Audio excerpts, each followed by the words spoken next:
Bueno, Turquía es de esos países que cualquier acontecimiento interno, como han sido estas elecciones, despierta interés mucho más allá de sus fronteras.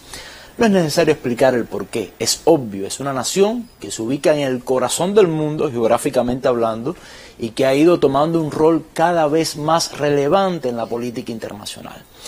Este domingo se ha votado por el presidente para los próximos 5 años y según los medios y las encuestas, Erdogan podría perder la silla que ha ocupado durante las últimas 2 décadas y las razones se centran en las principales preocupaciones de los turcos. Por un lado la economía, sobre todo la inflación. Turquía no escapa a lo que ha pasado en el mundo en los últimos años, y por otro lado las consecuencias del terremoto que dejó decenas de miles de muertos y millones de desplazados.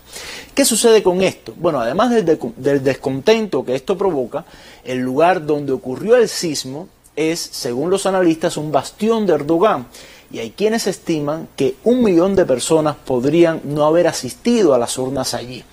En unos comicios que se espera una alta participación, así que en este punto las matemáticas no juegan a favor del presidente actual.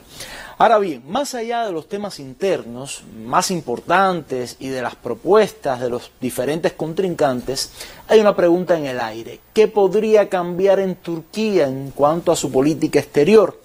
Es un país miembro de la OTAN, pero que tiene enfrentamientos con la dirigencia de esa alianza militar. Es un país que se ha acercado a Rusia en los últimos años, un detalle, por cierto, muy incómodo para sus, vamos a decirle, aliados europeos y estadounidenses. Es un país con un rol muy cuestionable en la crisis siria y una de las naciones que ha logrado sentar a rusos y a ucranianos en una misma mesa, aunque sea para hablar del tema del comercio de los granos. ¿Qué puede cambiar en este sentido? Bueno, a pesar de ciertas acusaciones y frases en contra de Moscú, muchos analistas aseguran que nada, que no habrá un giro en cuanto a política exterior. Y montados en esa tesis vamos a dar algunos elementos. Primero, voltear la mirada a Europa es volver a descansar en el regazo de quien nunca te ha visto como un igual. De esa región del mundo que pasó años enseñándote el caramelo de ser miembro de la Unión Europea cuando nunca existió tal propósito. De quien te consideraba parte cuando le convenía, como por ejemplo para frenar la oleada de desplazados sirios, pero no para lo otro. Volver la mirada a Occidente y ser más, vamos a decir, sumisos a la cúpula de la OTAN sería involucrarse en la crisis ucraniana de forma muy riesgosa, algo que evita cualquier país sensato en la actualidad.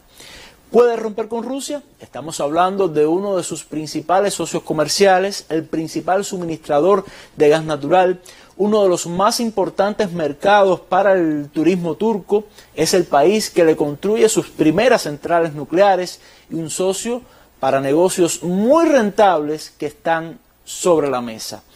Que algo quede claro, Turquía es un país que conoce el desprecio de sus viejos socios, y es un país que lucha por consolidarse como potencia y ve una oportunidad en este mundo multipolar que emerge.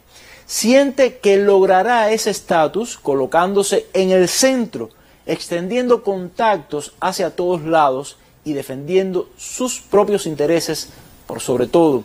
Cuando un país traza ese camino, no es obra de un político, es la decisión de la élite, dentro de la cual hay disensos, pero también consensos. Así que, si bien hay mucho que cambiar al interior del país, y de eso saben los turcos mejor que nosotros, no parece existir esa urgencia en cuanto a política exterior, sea quien sea el ganador. Pero bueno, el tiempo dirá la última palabra. Así me despido, nos vemos el próximo domingo.